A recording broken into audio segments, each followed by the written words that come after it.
Hi everyone. Today's topic is about GMOs, genetically modified foods. And I decided to do this video because where I live, there is actually a Monsanto right here in Hartsville, South Carolina. And for several years, I've known about GMOs and Monsanto and the controversy surrounding it. And I do believe that there is a huge link to GMOs and neurological disorders that we have today, because I do believe that GMOs are neurotoxins that destroy nerve endings and our brains, our spines, our nerves, and cause all of these different disorders and diseases. The definition of genetically modified is genetically modified organisms can be defined as organisms in which the genetic material, which is the DNA, has been altered in a way that does not occur naturally by mating or natural recombination. Genetically modified foods, also known as genetically engineered foods or bioengineered foods, are foods produced from organisms that have had changes introduced into their DNA using the methods of genetic engineering. And what I'm noticing most recently is a lot of food labels and labels on orange juice or different foods have non-GMO. And I guess because since President Obama signed the Monsanto House bill, siding with them that they did not have to label their products as GMO, but instead would only have to use some kind of a code. If I can find that.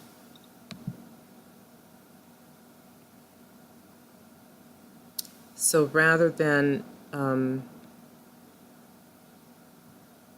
using a code that would just, or rather than just using a label stating that you are GMO, they would be allowed to use a QR code,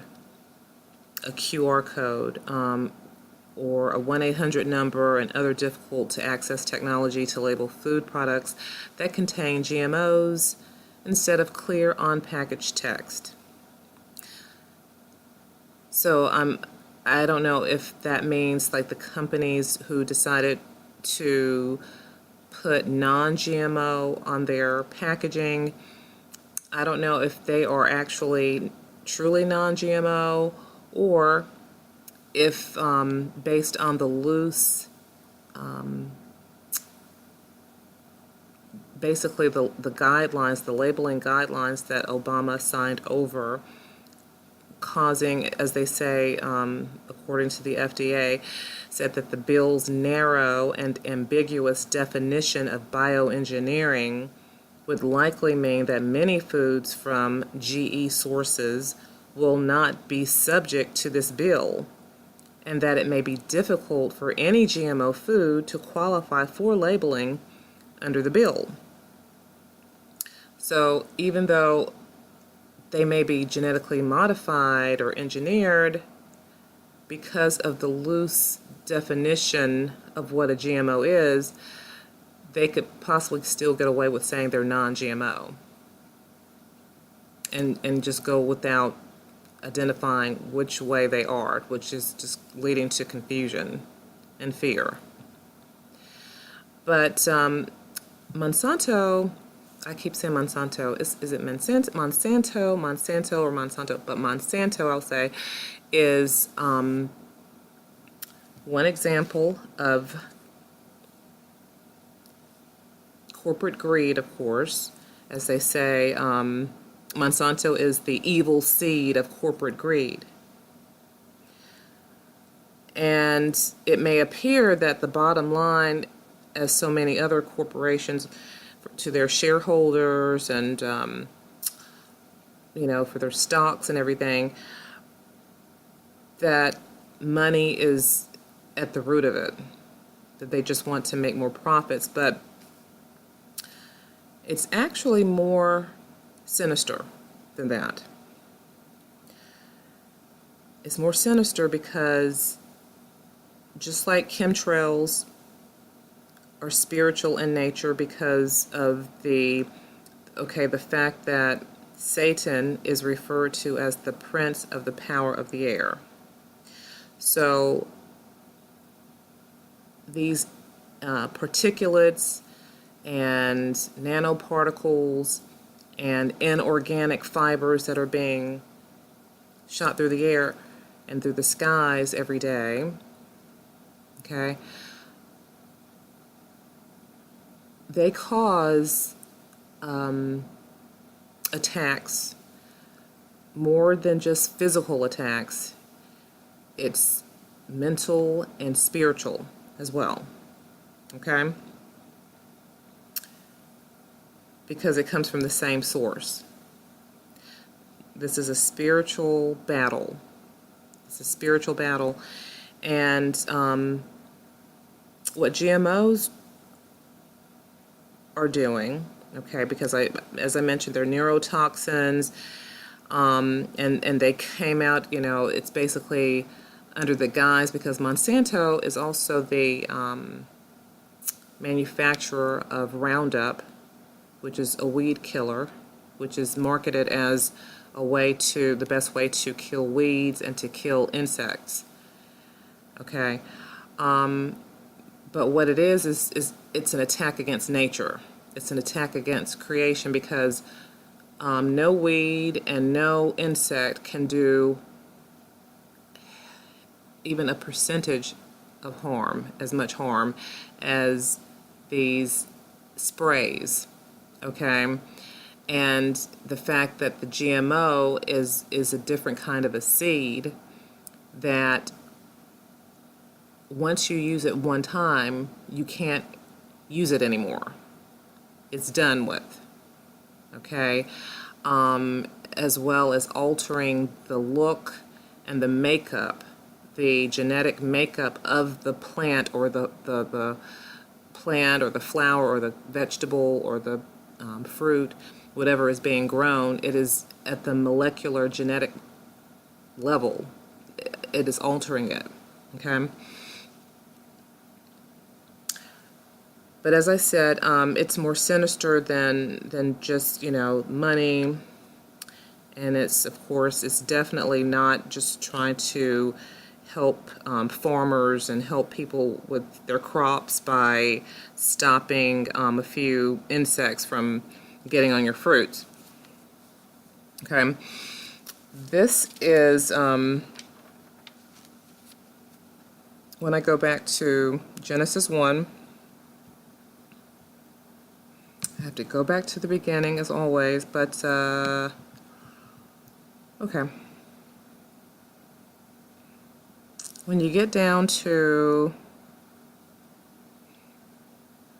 Genesis 1, verse 11, and God said, "Let the earth bring forth grass, the herb yielding seed, and the fruit tree yielding fruit after his kind, whose seed is in itself, upon the earth."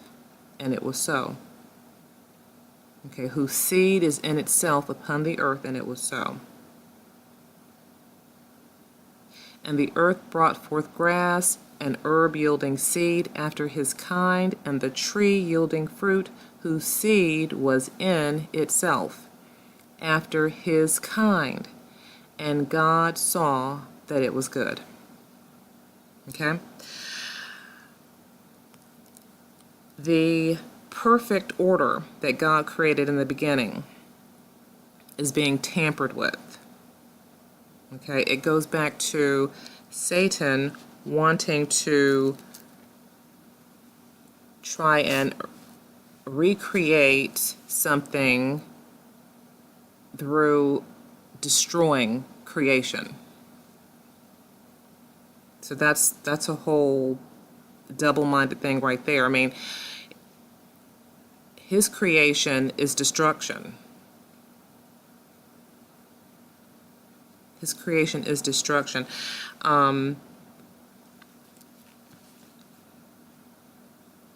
What God created perfectly in the beginning, seed within itself to be able to continue to reproduce and reproduce. But of course, the powers that be, they do not want reproduction. They do not want the population to increase. In fact, of course, they want depopulation, and they want to stop reproduction. So it goes back to being completely against creation itself. Being against creation itself, recreating things, okay?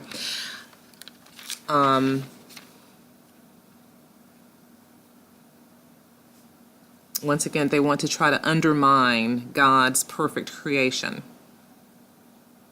by recreating something that's anti-creation.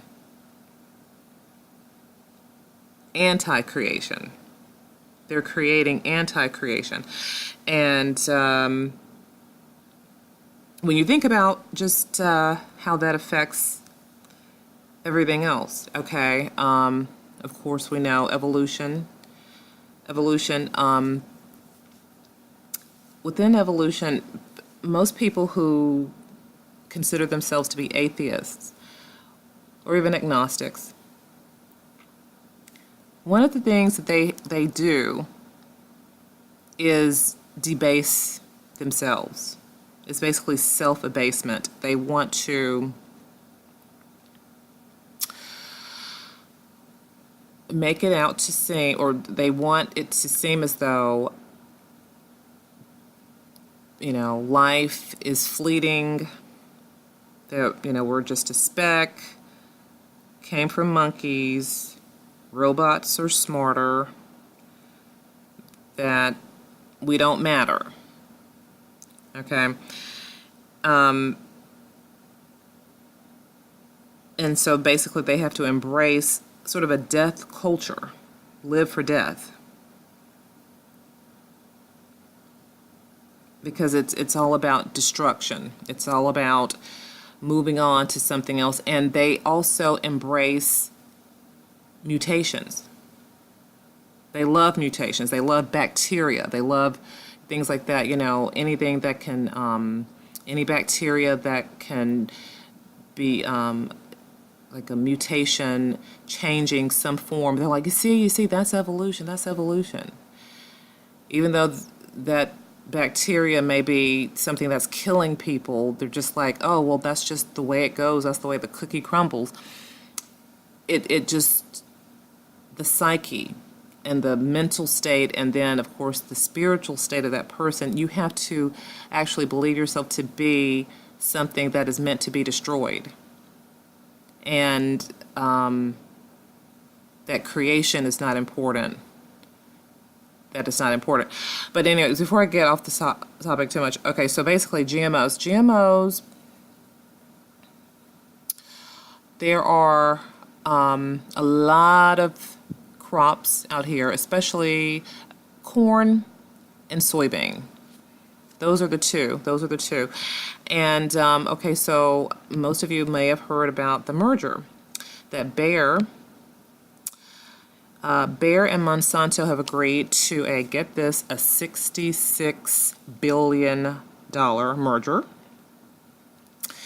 And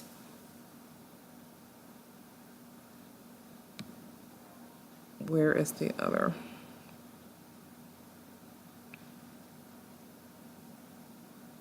Let's see.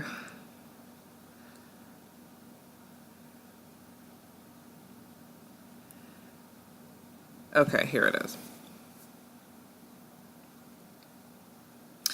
Okay, well, the deal would also shift what Bayer would, or what Bayer, which among other things makes aspirin and Alka-Seltzer, is known for, agribusiness will replace healthcare as its biggest revenue earner. But Monsanto's focus on genetically modified crops has put the deal under scrutiny in Europe, where such crops are viewed with deep suspicion. Rightfully so. Still, if the deal goes through, Bayer gets access to, in the words of Bloomberg, more than 2,000 varieties of seeds for crops such as corn, soybeans, and wheat. Bayer has already developed seeds for rice, cotton, and oilseed. So the corn and the soybeans, there's been so much controversy behind corn since the 90s. Corn has been genetically modified since at least then, I'm sure probably a lot further back, but when it was actually started to be reported, it was in the 90s, like around 95, 96. And soybeans, and the controversy between behind soy, soy milk. There have been studies showing that soy has an increased level of estrogen, and it actually lowers testosterone in men. So it increases estrogen levels and it decreases the testosterone. And many people feel that this may be linked to the growing, just this growing phenomenon of the transgender and homosexual identities that we have today. Saying you feel like, men saying they feel like they're being trapped in, their bodies, and that they're really a woman trapped in a man's body. And all of that comes from, well, not all of it, but they're saying that there have been strong studies showing that there is a link between the consumption of soy and the fact that it alters hormone levels. It increases female hormones and decreases the male hormones. And it was interesting when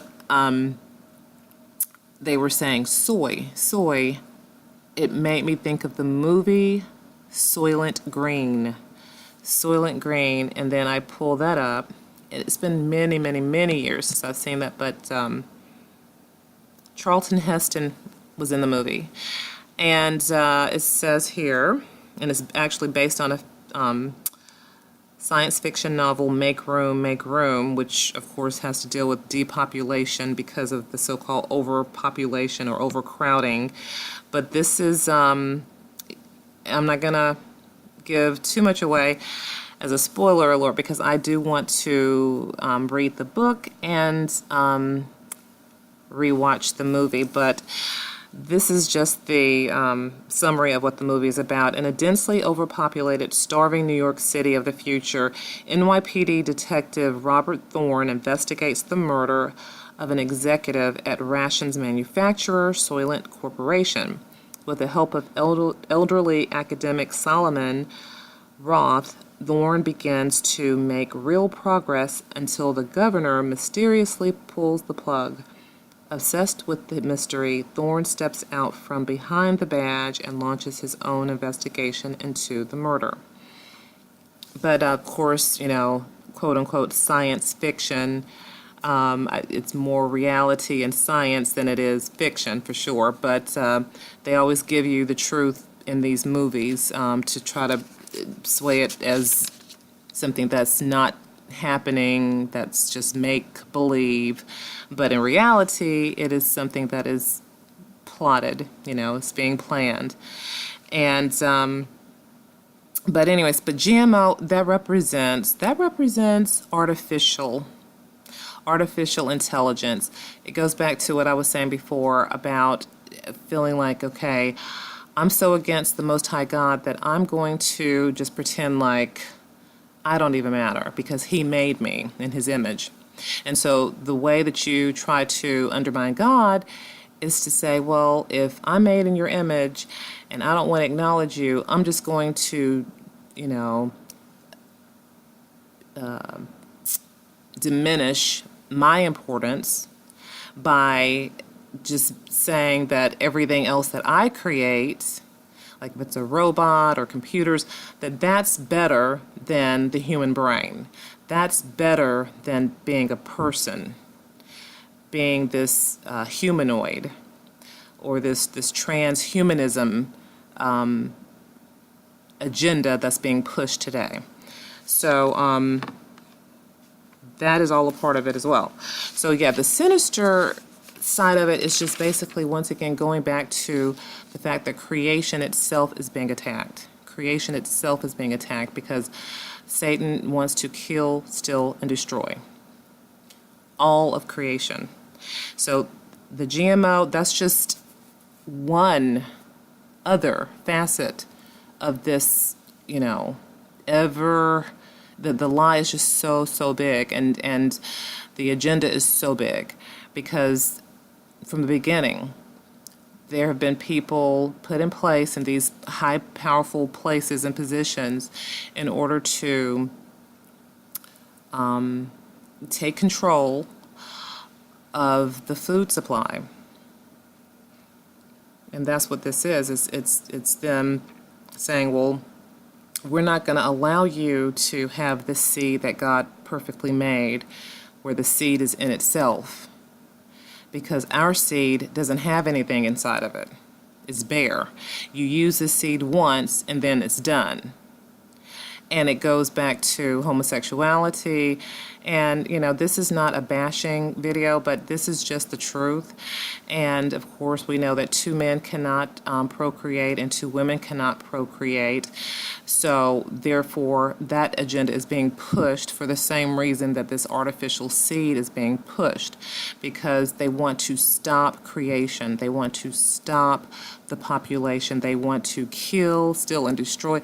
And, these GMOs, of course, are linked to all kinds of neurological disorders, autism, Alzheimer's, Parkinson's disease, MS, fibromyalgia, anything that's neurologically depleting us and weakening us and basically killing us. Of course, cancer, diabetes, all of these different diseases that we have today, all of that stems from this same source.